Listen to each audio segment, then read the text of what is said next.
236 ቀን ሆኖናል የእግዚአብሔርን ቃል ከመስከረም 1 ጀምረን ዘፍጥረት 1 ብለን እያነበብን እስከ ጳጉሜ 22 ድረስ ጉዞ እያደረገን እንገኛለን። ዛሬ የምናነበው የደረስንበት የእግዚአብሔር ቃል ክፍል ደግሞ ትንቢተ ኤርምያስ ከምዕራፍ 19 እስከ 21 ድረስ ያለው ነው። አብረን እናንብብ። ትንቢተ ኤርምያስ ምዕራፍ 19 በጌታ በኢየሱስ ስም አነባለሁ።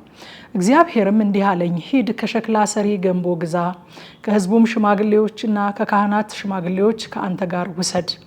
በካርሲት በር መግቢያ አጠገብ ወዳለው ወደ ሄኖም ልጅ ሸለቆ ሂድ። በዚያም የምነግርህን ቃል ተናገር። እንዲህም በል፣ የይሁዳ ነገስታትና በኢየሩሳሌም የምትኖሩ ሆይ የእግዚአብሔርን ቃል ስሙ። የእስራኤል አምላክ የሰራዊት ጌታ እግዚአብሔር እንዲህ ይላል፣ የሚሰማውን ሰው ጆሮ ጭው የሚያደርግ ክፉ ነገር እነሆ በዚህ ስፍራ አመጣለሁ።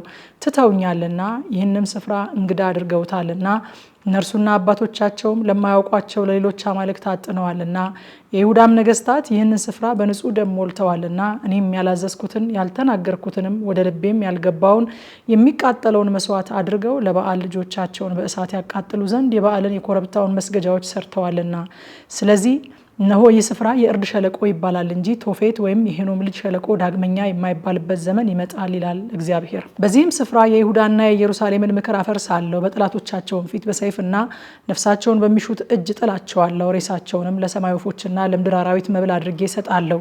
ይህችንም ከተማ ለመደነቂያና ለማፏጫ አድርጋታለሁ። የሚያልፍባትም ሁሉ ስለተደረገባት መቅሰፍት ሁሉ ይደነቃል፣ ከንፈሩንም ይመጣል። የወንዶችና የሴቶች ልጆቻቸውን ስጋ አበላቸዋለሁ። ሁሉም ጠላቶቻቸውና ነፍሳቸውን የሚሹት በሚያስጨንቋቸው ጭንቀትና በመከበብ የባልንጀሮቻቸውን ስጋ ይበላሉ። ገንቦውንም ከአንተ ጋር በሚሄዱ ሰዎች ፊት ትሰብራለህ። እንዲህም ትላቸዋለህ፣ የሰራዊት ጌታ እግዚአብሔር እንዲህ ይላል፣ የሸክላ ሰሪው ዕቃ እንደሚሰባበር ደግሞም ይጠገን ዘንድ እንደማይቻል እንዲሁ ይህን ሕዝብና ይህችን ከተማ እሰብራለሁ። የሚቀብሩበትም ስፍራ ሌላ የለምና በቶፌት ይቀብራሉ። እንዲሁም በዚህ ስፍራና በሚኖሩበት ላይ አደርጋለሁ ይላል እግዚአብሔር። ይህችንም ከተማ እንደ ቶፌት አደርጋለሁ። የረከሱትም የኢየሩሳሌም ቤቶችና የይሁዳ ነገስታት ቤቶች እነዚያ በሰገነታቸው ላይ ለሰማይ ሰራዊት ሁሉ ያጠኑባቸው ለሌሎችም አማልክት የመጠጥን ቁርባን ያፈሰሱባቸው ቤቶች ሁሉ እንደ ቶፌት ስፍራ ይሆናሉ። ኤርምያስም እግዚአብሔር ትንቢት ሊናገር ወደዚያ ልኮት ከነበረው ስፍራ ከቶፌት መጣ። በእግዚአብሔር ቤት አደባባይ ቆሞ ለሕዝቡ ሁሉ የእስራኤል አምላክ እግዚአብሔር እንዲህ ይላል፣ ቃሌን እንዳይሰሙ አንገታቸውን አደንድነዋልና እነሆ በዚች ከተማና በመንደሮቿ ሁሉ ላይ የተናገርኩባትን ክፉ ነገር ሁሉ አመጣለሁ። ትንቢተ ኤርምያስ ምዕራፍ 20 በእግዚአብሔር ቤት የተሾመው አለቃ የካህኑ የኢሜር ልጅ ጳስቆር ኤርምያስ በዚህ ነገር ትንቢት ሲናገር ሰማ። ጳስቆርም ነቢዩን ኤርምያስን መታው፣ በእግዚአብሔር ቤት በነበረው በላይኛው በብንያም በር ባለው በእግር ግንድ ውስጥ አኖረው። በነጋውም ጳስቆር ኤርምያስን ከግንድ ውስጥ አወጣው። ኤርምያስም እንዲህ አለው፣ እግዚአብሔር ስምህን ማጎር ሚሳቢብ እንጂ ጳስቆር ብሎ አይጠራህም። እግዚአብሔር እንዲህ ይላልና እነሆ ለራስህና ለወዳጆችህ ሁሉ ፍርሃት አደርግሃለሁ። እነርሱም በጠላቶቻቸው ሰይፍ ይወድቃሉ፣ ዓይኖችህም ያያሉ። ይሁዳንም ሁሉ በባቢሎን ንጉሥ እጅ አሳልፌ ይሰጣለሁ።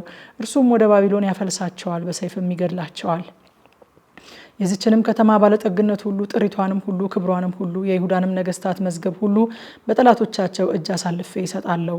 እነርሱም ይበዘብዟቸዋል፣ ይዘውም ወደ ባቢሎን ያፈልሷቸዋል። አንተም ጳስቆር ሆይ በቤትህም የሚኖሩ ሁሉ ተማርካችሁ ትሄዳላችሁ። አንተም በሐሰት ትንቢትን የተናገርክላቸው ወዳጆችህ ሁሉ ወደ ባቢሎን ትገባላችሁ፣ በዚያም ትሞታላችሁ፣ በዚያም ትቀበራላችሁ።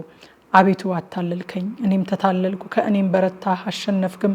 ቀኑን ሁሉ መሳቂያ ሆኛለሁ፣ ሁሉም ያላግጡብኛል። በተናገርኩ ቁጥር እጮሃለሁ፣ ግፍና ጥፋት ብዬ እጮሃለሁ። የእግዚአብሔር ቃል ቀኑን ሁሉ ስድብና ዋዛ ሆኖብኛልና እኔም የእግዚአብሔርን ስም አላነሳም። ከእንግዲህ ወዲህ በስሙ አልናገርም ብል በአጥንቶቼ ውስጥ እንደገባ እንደሚነድ እሳት ያለ በልቤ ሆነብኝ። ደከምኩኝ፣ መሸከምም አልቻልኩም። የብዙ ሰዎችን ስድብ ሰምቻለሁ፣ ማስፈራራትም ከቦኛል። መውደቄን የሚጠብቁ የሰላሜ ሰዎች ሁሉ ምናልባት ይታለል እንደሆነ እናሸንፈውም እንደሆነ እርሱን እንበቀል እንደሆነ ክሰሱት፣ እኛም እንከሰዋለን ይላሉ። እግዚአብሔር ግን እንደ ኃያልና እንደ ጨካኝ ከኔ ጋር ነው። ስለዚህ አሳዳጆቼ ይሰናከላሉ፣ አያሸንፉም፣ አይከናወንላቸውምና በጽኑ እፍረት ያፍራሉ፣ ለዘላለምን በማይረሳ ጉስቁልና ይጎሰቁላሉ። አቤቱ ጻድቅን የምትመረምር ኩላሊትና ልብን የምትመለከት የሰራዊት ጌታ ሆይ ክርክሬን ገልጬልሃለሁና በቀልህን በላያቸው ላይ። ለእግዚአብሔር ዘምሩ፣ እግዚአብሔርንም አመስግኑ፣ የችግረኛውን ነፍስ ከክፉ አድራጊዎች እጅ አድኗልና። የተወለድኩባት ቀን የተረገመች ትሁን፣ እናቴ እኔን የወለደችባት ቀን የተባረከች አትሁን። ወንድ ልጅ ተወልዶልሃል ብሎ ለአባቴ ምስራች ነግሮ ደስ ያሰኘው ሰው የተረገመ ይሁን። ያም ሰው እግዚአብሔር ሳይጸጸት እንደገለበጣቸው ከተሞች ይሁን። በማለዳም ልቅሶን በቀትርም ጩኸትን ይስማ። እናቴ መቃብር ትሆነኝ ዘንድ ማህፀኗም ዘወትር ይዞኝ ያቆይ ዘንድ በማህፀኗ ውስጥ አልገደለኝምና ድካምና ጣርን አይ ዘንድ ዘመኔም በእፍረት ታልቅ ዘንድ ስለምን ከማህፀን ወጣው። ትንቢተ ኤርምያስ ምዕራፍ 21 ከእግዚአብሔር ዘንድ ወደ ኤርምያስ የመጣ ቃል ይህ ነው። ይህም የሆነው ንጉሱ ሴዴቅያስ የባቢሎን ንጉስ ናቡከደነጾር ይወጋናልና ስለ እኛ እባክህ እግዚአብሔርን ጠይቅ፣ ከእኛ የሚመለስ ዘንድ ምናልባት እግዚአብሔር ከእኛ ጋር እንደ ተአምራቱ ሁሉ ያደርግ ይሆናል ብሎ የመልክያን ልጅ ጳስቆርንና ካህኑን የመዕሤይን ልጅ ሶፎንያስን ወደ ኤርምያስ በላከ ጊዜ ነው። ኤርምያስም እንዲህ አላቸው፣ ሴዴቅያስን እንዲህ በሉት፣ የእስራኤል አምላክ እግዚአብሔር እንዲህ ይላል፣ እነሆ የባቢሎንን ንጉስ ከቅጥር ውጭ የከበቧችሁን ከለዳውያንን የምትወጉበትን በእጃችሁ ያለውን ዕቃ ጦራችሁን እመልሰዋለሁ። እነዚያንም ወደዚች ከተማ ውስጥ ሰበስባቸዋለሁ። እኔም በተዘረጋች እጅና በብርቱ ክንድ በቁጣና በመዓት በታላቅም መቅሰፍት እወጋችኋለሁ። ትንቢተ ኤርምያስ ምዕራፍ 21 ከእግዚአብሔር ዘንድ ወደ ኤርምያስ የመጣው ቃል ይህ ነው። ይህም የሆነው ንጉሱ ሴዴቅያስ የባቢሎን ንጉስ ናቡከደነጾር ይወጋናልና ስለኛ እባክህ እግዚአብሔርን ጠይቅ፣ ከእኛ የሚመለስ ዘንድ ምናልባት እግዚአብሔር ከኛ ጋር እንደ ተአምራቱ ሁሉ ያደርግ ይሆናል ብሎ የመልክያን ልጅ ጳስቆርንና ካህኑን የመዕሤያን ልጅ ሶፎንያስን ወደ ኤርምያስ በላከ ጊዜ ነው። ኤርምያስም እንዲህ አላቸው፣ ሴዴቅያስን እንዲህ በሉት፣ የእስራኤል አምላክ እግዚአብሔር እንዲህ ይላል፣ እነሆ የባቢሎንን ንጉስ በቅጥርም ውጭ የከበቧችሁን ከለዳውያንን የምትወጉበትን በእጃችሁ ያለውን ዕቃ ጦራችሁን እመልሰዋለሁ። እነዚያንም ወደዚች ከተማ ውስጥ ሰበስባቸዋለሁ። እኔም በተዘረጋች እጅና በብርቱ ክንድ በቁጣና በመዓት በታላቅም መቅሰፍት እወጋችኋለሁ።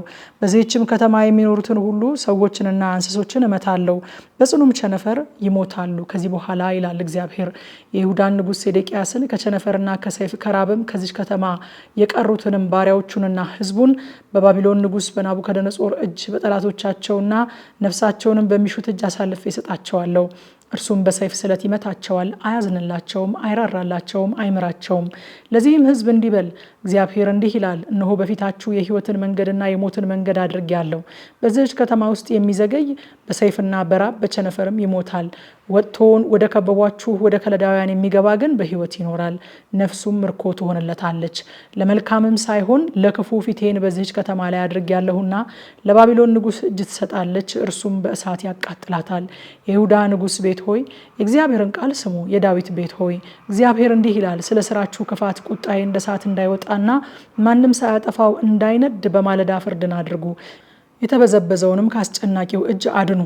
እነሆ በሸለቆ ውስጥ በሜዳ ላይም ባለው አምባ የምትቀመጪ ሆይ እኔ ባንቺ ላይ ነኝ፣ እናንተም በእኛ ላይ የሚወርድ ወይም ወደ መኖሪያችን የሚገባ ማን ነው የምትሉ ሆይ እኔ በእናንተ ላይ ነኝ። እንደ ስራችሁም ፍሬ እቀጣችኋለሁ።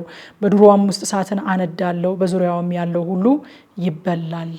ከምሽቱ 3 ሰዓት በኢትዮጵያ ሰዓት አቆጣጠር ሁልጊዜ እንደምናደርገው የእግዚአብሔርን ቃል በጥልቀት በቴሌግራም እና በቲክቶክ ቻናላችን በቀጥታ ስርጭት እናጠናለን። መታችሁ እንድታጠኑ ጋብዛችኋለሁኝ። ሻሎም